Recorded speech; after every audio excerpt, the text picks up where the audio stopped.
খুব বেশি কিছু বলবার নেই। ধরেন আমার যদি অনেক বেশি জ্ঞান রাখেন বাজেট সম্পর্কে, বাংলাদেশ সম্পর্কে, বিশ্ব সম্পর্কে, অর্থনীতি সম্পর্কে, উন্নয়ন সম্পর্কে, তারা হয়তো বলতে পারবেন। আমি অত জানি না। আর তাছাড়া আমার মনে হচ্ছে, আচ্ছা বলেন তো, যা বলেছেন বক্তারা তার সাথে মানে মত পার্থক্য করবার মতো কিছু আছে? এইটা একটা খুবই গতানুগতিক বাজেট। এই বাজেটে বৈষম্য নিরসনের কোনো ডাইরেকশন নাই। এই বাজেটে ইনভেস্টমেন্টের কোনো সুযোগ নাই বা স্কোপ নাই। এই বাজেটে নতুন এমপ্লয়মেন্টের সুযোগ নেই। এই বাজেট কোনো রিস্ট্রাকচারিং করার চিন্তাই করেনি। এই বাজেট ট্যাক্সের উপরে কোনো পরিবর্তন আনেনি। এই বাজেট সোশ্যাল সেফটি নেটওয়ার্কের উপরেও এমন কোনো ইতিবাচক কাজ করেনি। এগুলো সবই তো সত্যি। প্রশ্ন একটা হয়েছে, বিশেষ করে ধরেন প্রশ্নটা আমি বেশি করে করব। আমি নিজেই ধরে এই আলোচনাটা যখন হয়েছে, আমরা যখন ড্রাফট করেছি, তখন নিজেদের মধ্যে কথা বলেছি, কোনো ডাইরেকশনে কি সেট করা যেত না? এইটা আমাদের মনে হয় না। মানে আমরা যে একটা বৈষম্যহীন বা বৈষম্য বিরোধী বা যতক্ষণই সম্ভব বৈষম্য কমাতে পারি এই রকম সমাজ অর্থনীতি করতে পারি, সেটা তো সত্যি।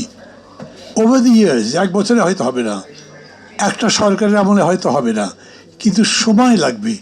কিন্তু আপনি যখনই যাত্রাটা শুরু করছেন তখনই morning will show the day আপনি কোন দিকে যাবেন। এত যে বড় বড় কথা বলেছে সেটা করেনি।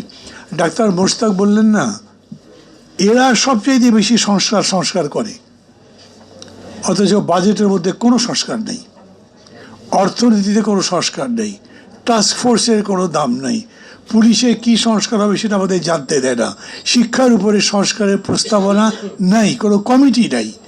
তো সব মিলে তাদের সরকারটা কি? এত যে কথা বলছে এবং স্কাই হাই প্রেইজ করা হয়েছে, for a government, for a personality, মানে এটা তো দেখলেই মনে হবে চমক লাগার মতো। আমরা পৃথিবীর যেখানেই যাই কেউ তো আমাদের ফেরত দিচ্ছে না, সবাই আমাদেরকে ডাকছে, আসো তোমাদের কি লাগে, সংস্কারের জন্য কি করতে হবে, দেশটা বদলাবার জন্য কি করতে হবে, একদম সর্বোচ্চ জায়গা থেকে বলা হয়েছে।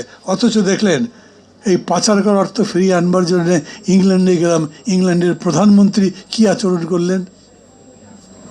উনি ঠিক করেছেন নাকি আমরা যে গেলাম কোনো কথাবার্তা না বলেই গেছি? কীরকম করে কি হলো? সব কিছু দেখে এখন এই প্রশ্ন করা যেতে পারে। এই যে ওই কারণেই জানেন, আমি আগে আপনাদের বলেছিলাম বর্তমান রাজনৈতিক পরিস্থিতি বিষয়টা যুক্ত করেছি। আমরা প্রত্যেকবার যখন এটা করি তখন শুধু বাজেট বলি, এবং আমরা সবসময় বলি কল্যাণ রাষ্ট্র গড়বার আলোকে বাজেট কেমন হয়েছে।